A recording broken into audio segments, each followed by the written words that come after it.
Bonsoir à tous, soyez les bienvenus sur Info TV dans ce nouveau journal avec de nouvelles chroniques, un nouveau logo et un nouveau fond. Vous allez pouvoir voir toutes ces nouveautés.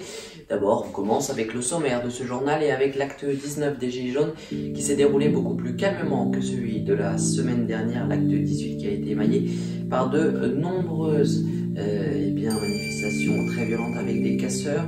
On va y revenir dans un instant et on fera le point sur ce qu'il s'est passé ce samedi 23 mars. Le Brexit et il n'y a toujours pas d'accord trouvé avec l'Union européenne. Aujourd'hui, une grande manifestation a été réalisée dans le centre de Londres pour demander un nouveau référendum. Il y a eu un très gros cyclone au Zimbabwe, il y a plus de 600 morts. Nous ferons le point. Daesh est mort, ça y est, le dernier bastion a été éliminé. Emmanuel Macron s'en réjouit, on le verra. Et puis nous ferons un point sur le sport, l'info inconnue. Et puis il y aura la météo très ensoleillée et printanière. Soyez les bienvenus dans ce journal.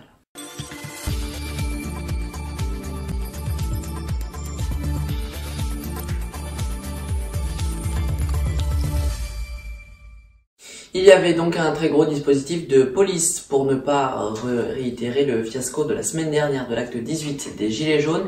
L'acte 19 a donc été beaucoup plus calme. Quelques débordements ont toutefois eu lieu aux alentours de 17h30, mais rien de comparable à la semaine dernière. À 14h, il y avait 3100 manifestants à Paris et 8300 personnes dans tout le pays. Ces chiffres qui sont donc donnés par le ministère de l'Intérieur. Un gros dispositif, donc on va y revenir avec le nouveau préfet de police car Michel Delpech a été limogé lundi à cause d'une mauvaise gestion. Le gouvernement qui a donc très vite répondu. Il n'y a donc eu pas de débordement et les magasins étaient très protégés, que certaines rues étaient aussi interdites. Regardez ces images qui nous proviennent de Twitter de Aline Leclerc. Ces images qui nous montrent donc le Fouquet's la semaine dernière, il a été violemment attaqué, pillé et incendié. Eh bien, il y avait tout d'abord en milieu de semaine du bois sur la devanture avec des bâches. Et là, c'est carrément de l'acier qui a été soudé pour faire un sarcophage tout autour du restaurant. On ne voyait même plus l'enseigne. Pareil pour certains magasins des Champs-Élysées qui ont arrêté d'utiliser du bois trop fragile mais aussi trop combustible. Certaines rues étaient donc interdites comme les Champs-Élysées. Il n'y a donc eu pas de manifestation aux Champs-Élysées. À Nice aussi c'était le cas, avec des amendes renforcées de 4e classe à 135 € en cas de non-respect de cet arrêté préfectoral. À 17h, il y avait 56 interpellations à Paris, 6000 contrôles préventifs pour éviter ces débordements. Par exemple, la semaine dernière, on a vu des gens avec des meuleuses qui sont arrivés sur les Champs-Élysées et n'ont donc pas été fouillés.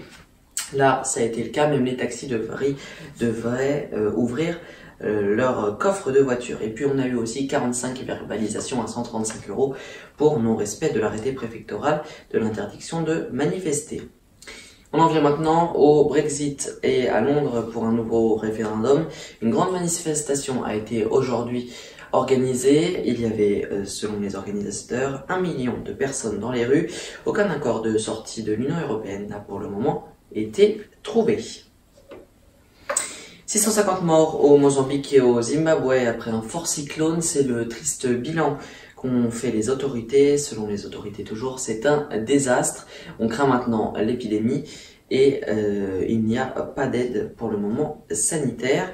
Les services de sécurité sont débordés.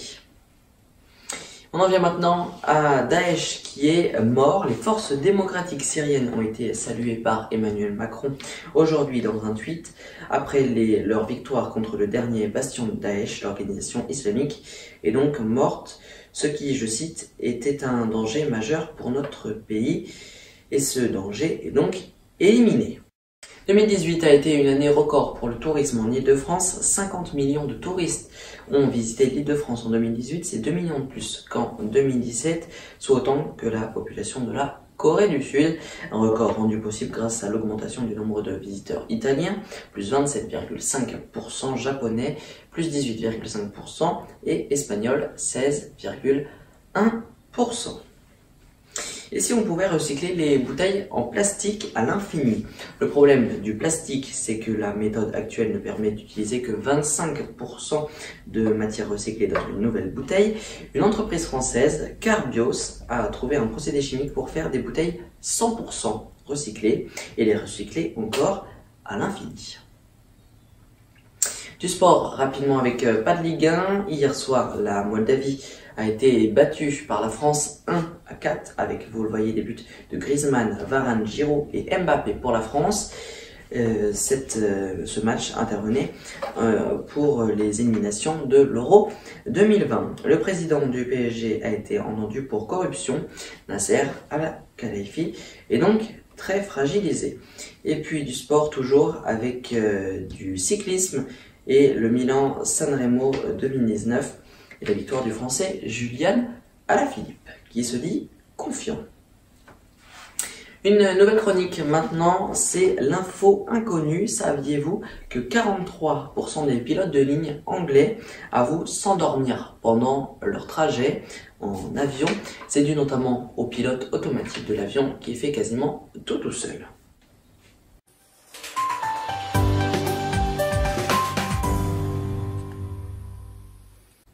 Nous sommes au printemps et ça se voit jusqu'à début avril. Il va avoir du grand soleil sur tout le pays, des températures printanières. Demain midi, il fera 17 en Corse, 16 à Strasbourg, 12 en Bretagne, 13 à Paris et puis 20 dans les Alpes. Voilà donc pour la météo, une météo très ensoleillée donc jusqu'au moins 2 avril et pour tout le monde.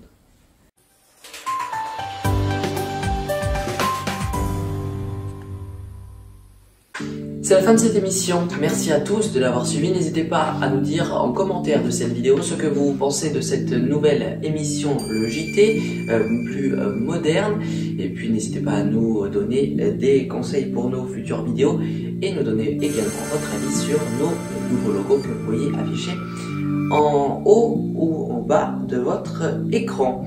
Merci à tous donc de nous avoir suivis, demain vous avez rendez-vous à 13h avec Théo Tornet pour le journal audio, avec un nouveau logo pour France News Radio également. Merci à Baptiste Courbet qui a réalisé ce nouveau logo. Enfin, merci à tous donc, et puis je vous souhaite de passer une très belle soirée. À la semaine prochaine. Suivez toute l'actualité française et internationale en continu et en direct sur notre compte Twitter, Groupe Info TV.